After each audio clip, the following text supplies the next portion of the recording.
숙소에서 밀라노의 랜드마크인 두오모까지 걸어서 한 50분, 한 3.3km 정도 거리가 되는 것 같아요. 운동을 겸해서 여행을 해봤습니다. 먼저 찾은 곳은 아르코 델라 파체라는 개선문입니다. 우리말로 굳이 해석을 하자면 평화의 아치인데요. 이게 이탈리아인에게는 편치 않은 과거를 떠올리게 하는 곳입니다. 지금은 이탈리아 영토 안에 있는 섬이지만은 당시 프랑스의 식민지였던 사르데나 섬 출신임에도 훗날 황제가 된 나폴레옹을 위한 건축물이기 때문입니다. 1796년 황제가 되기 전 나폴레옹은 군사령관으로서 기습 공격과 군대의 집중을 통해서 이탈리아를 당시에 지배하고 있었던 오스트리아를 격파했습니다. 그리고 이탈리아 북부 대부분을 프랑스령으로 편입시켰습니다. 나폴레옹은 이 전쟁의 승리를 바탕으로 명성을 얻었고 3년 뒤에 쿠데타를 통해서 프랑스의 통치자가 됐습니다. 1804년에 마침내 황제가 된 나폴레옹은 자신을 있게 한 그날을 기념하기 위한 개선문을 만들도록 지시했는데요. 이게 1838년에 완공된 겁니다. 고대 로마의 콘스탄티누스 개선문과 티투스 개선문에서 영감을 얻어서 대리석으로 건축한 건데요. 이곳에 나폴레옹 찬사로 가득 차 있어요. 인기 있는 관광지라서 젊은이들이 북적북적합니다. 하지만 일부 지식인들은요, 프랑스에 의한 이탈리아의 주권 침탈의 상징으로 여깁니다. 하지만 이런 의견들은 소수의 의견이고요. 다수의 국민은 역사적 사실로 받아들이고 있다는 게 특이해요. 이런 점은 우리가 일제 강점기를 떠올리면서 광분하는 것과는 평가 방식이 다르다 여겨집니다. 이탈리아도 사실 할 말이 없는 게요. 로마 시절에 주변국을 모조리 점령하고 지배했던 역사가 있었으니 남 탓을 할 수는 없겠죠. 아르코 델라 파체와 연결돼서 약 5만 평 규모의 셈피오네 공원이 있습니다. 대규모 공원인데요. 아름드리 나무와 산책로, 잔디밭이 조성되어 있지만 독일이나 영국 등 유럽 곳곳에 있는 대규모 공원의 어떤 정돈된 모습을 연상하면요, 조금 실망합니다. 왜냐하면 공원 곳곳에 문제가 펄펄 날리고요, 관리 허점을 여기저기에서 볼 수 있어요. 자연스러움을 표현한 거라면 제가 할 말이 없겠지만 그렇다면 굳이 찾아갈 필요가 없는 듯해요. 스포르체스코 성을 입장하려면 어쩔 수 없이 지나가야 하기 때문에 가본 건데요. 무료 입장하는 스포르체스코 성은요, 14세기에 밀라노를 지배했던 비스콘티 가문에 의해서 건설됐고 15세기에 스포르차 왕조에 의해서 확장되면서 현재도 같은 이름으로 불리게 됐습니다. 이 성은 밀라노가 16세기에서 18세기 동안 스페인에 의해서 지배를 받고 연이어 18세기에서 19세기까지는 오스트리아에 의해서 통치받았을 당시에 어떤 중심 역할을 했던 곳입니다. 여기에는 신과 조금이라도 가까이 가겠다는 의미로 뾰족하게 높게 디자인한 고딕 양식과 인본주의를 지향하는 르네상스식 건물이 조화를 이루고 있다고 합니다만 건축이 전공이 아닌 저는 봐도 잘 모르겠더라고요. 단지 높이 70m인 필라레테 타워와 높은 성벽을 보면요, 야, 당시에는 정말 난공불락이었겠다, 이런 느낌은 받았습니다. 이탈리아에는요, 스포르체스코 성을 설명하는 안내문에 스페인과 오스트리아 지배 시기가 있었다는 것을 숨기지 않아요. 아마 우리 같으면 이게 지배받은 역사라서 조금 감추고 싶었을 듯한데요. 어쨌든 생각이 다르다는 것을 인정하게 하더라고요. 스포르체스코 성문 앞에서 밀라노 대성당까지 이게 한 660m 정도 돼요.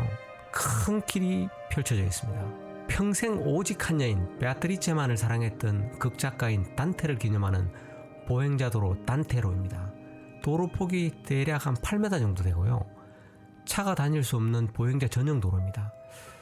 우리나라를 연상하면 서울의 인사동 문화거리하고 비슷하다고 할 수 있어요. 고풍스러운 건물이 가득 차 있고요. 한 집 건너서 음식점과 명품 숍이 있어서 쇼핑 천국처럼 보입니다. 이 단테로 끝에 가장 화려한 밀라노 볼거리가 있습니다. 밀라노 대성당 또는 밀라노 디 두오모라고 불리는 곳인데요. 두오모는 영어로 대성당을 의미하는 커티드랄의 이탈리아식 표현입니다. 참고로 성당은 커티드랄 바실리카 이렇게 표현합니다만 이 두 가지가 조금씩 다른 의미가 있어요. 커티드랄은요, 교구의 중심적 역할을 하는 성당이고요. 일반 성당보다 보통 크고 화려하고 종교적인 서품, 봉헌 등 중요한 의식을 주관하는 종교적 중심 역할을 수행합니다. 이와 비교되는 바실리카는요, 교황이 부여한 특정 건축물이나 동방정교, 러시아 정교에서도 똑같은 이름을 사용하고 있어요. 모든 바실리카가 대성당 기능인 커티드랄 역할을 하지는 않아요. 밀라노 대성당은 두말할 것 없이 밀라노 랜드마크고요.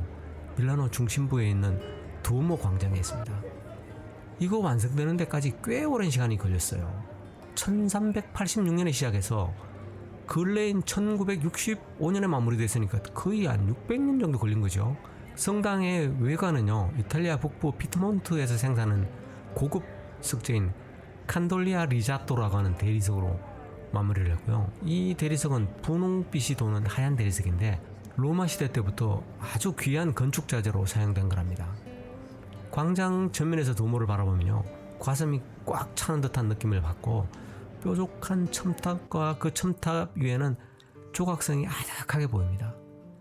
뾰족하게 만든 것은 신과 가까워지려는 인간의 욕망을 표현한 것이고, 이런 방식의 건축물을 고딕 양식이라고 하죠. 가까이 접근해보면요, 굉장히 정교한 조각으로 가득 차 있습니다. 내부를 입장하고 테라스를 올라갈 수도 있는데, 이렇게 엘리베이터를 타고 오르려면 22유로 하는 티켓을 구입해야 돼요.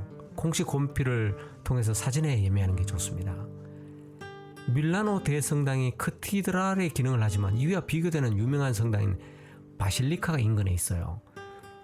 바실리카 디 산 로렌초입니다. 이 성당은 커티드랄은 아니지만 역사적으로는 밀라노 두오모보다 훨씬 오래된 거예요. 로마는요, 4세기경 정확하게 313년에 콘스탄티누스 황제가 공포한 밀라노 칙령에서 기독교를 인정했어요. 그러면서 기독교 역사가 시작됐습니다. 산 로렌조 성당은 기독교 초기 시대인 4세기에 고대 로마 유적지인 산 로렌조 유적 위에 건설한 겁니다. 정말 오래된 거죠. 세월이 지나면서 여러 차례 개조와 확장을 거쳐서 다양한 건축 양식이 혼합된 형태를 보입니다. 밀라노 두오모 바로 북쪽에 비토리오 에마누엘레 2세 갤러리아라는 고급 쇼핑몰이 있어요. 하늘에서 내려다보면 십자가 모양의 유리 아케이드가 있는 쇼핑몰인데, 이게 1877년도에 건설된 겁니다. 당시에 웅장한 철과 유리 지붕으로 쇼핑몰을 만들었다는 것 자체가 아주 경이로워요. 세계에서 가장 오래된 쇼핑몰이라고 합니다. 이탈리아 패션 하면 떠오르는 게 있잖아요. 프라다, 구찌, 베르사체. 이 같은 그 럭셔리 매장이 여기 다 있어요. 화려한 건물과 손님을 유혹하는 디스플레이에 정신이 혼미해진다면 조심해야 돼요. 여기는 상인들만 지갑을 노리는 게 아니라요, 소매치기들도 노리고 있어요. 구경할 만큼 했으면 저 배를 채우러 가야 되잖아요. 구글링을 열심히 해서 밀라노 지방이 원조인 이탈리아식 쌀죽 리조또 식당을 찾아갔습니다.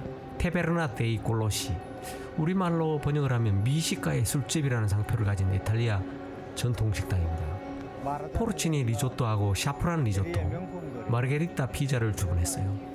서빙될 때까지 한참을 기다린 후에 이제 기대에 가득 차서 리조또를 한 입 먹는 순간에요, 여행을 했던 동료들이 동시에 내 얼굴을 원망의 눈길로 쳐다보면서 말했어요. 뭐야, 이 생쌀 먹는 거 아니야? 이탈리아 리조또는요, 쌀을 잘 익혀 먹는 우리나라의 조리법하고는 다르게 생쌀을 버터에서 볶다가 와인과 육수 등의 향신료를 곁들여서 졸여서 국물이 자작하게 만든 음식입니다. 우리가 기대했던 식감의 밥이 아니에요. 이탈리아 북부는요, 습도가 높아서 밀농사가 굉장히 어려웠대요. 그러다가 이제 14세기경에 베네스와 그 제노아 상인들이 중동과 무역을 통해서 쌀을 반입을 했대요. 그러고 난 다음에 이 쌀이 이곳 풍토에 적합하다는 사실을 확인했습니다. 쌀 농사는 이제 알프스에서 발원해서 아드리아해로 향하는 이탈리아에서는 가장 긴 강이죠. 포강 유역인 포벨리를 중심으로 이루어졌는데, 초기에는 쌀이 굉장히 고급 식재료였대요. 그래서 약재로 주로 사용됐지만 수확량이 증가하면서 일반적인 식재료로 사용해도 되는 수준에 이르렀습니다. 하지만 이 상인들은요, 쌀은 가지고 왔지만 밥하는 방법을 안 가져왔어요. 때문에 이 조리법을 모르는 서민들로부터 처음에는 별로 인기가 없었대요. 그러다가 18세기 후반에 지금과 같은 이제 조리법이 완성됐고 전통 음식으로 자리 잡게 된 겁니다. 이탈리아 현지인들은요, 밥처럼 폭 익힌 쌀에 익숙하지 않습니다. 파스타를 가장 맛있게 삶으려면 덜 익은 그 속심이 남아있어서 씹었을 때 치아로 단단함이 느껴지는 상태, 이걸 이제 알단테라고 하는데 이 상태여야 맛있다고 생각합니다. 그렇듯이 쌀도 그렇게 요리해야 제대로 된 요리라고 생각한다네요. 하지만 내 입으로는요, 이 전통 리조또가 처음에는 맛이 느껴지지만 곧 생쌀 씹는 듯한 식감 때문에 맛있음이 그냥 사라져버려요. 익숙하지가 않더라고요. 푹 익은 리조또를 원한다면 주문할 때 별도로 요구를 해야 한다고 합니다. 심이 사라질 정도로 익은 꼬투라, 충분히 익은 상태인 뱅꼬뚜로 한번 주문해보세요. 셰프가 기분이 좋으면 원하는 상태로 리조또 만들어줄 수도 있습니다. 이번 편은 여기까지입니다. 다음 편은 고속열차를 타고 베네치아 가면서 겪은 이야기를 전해드리겠습니다.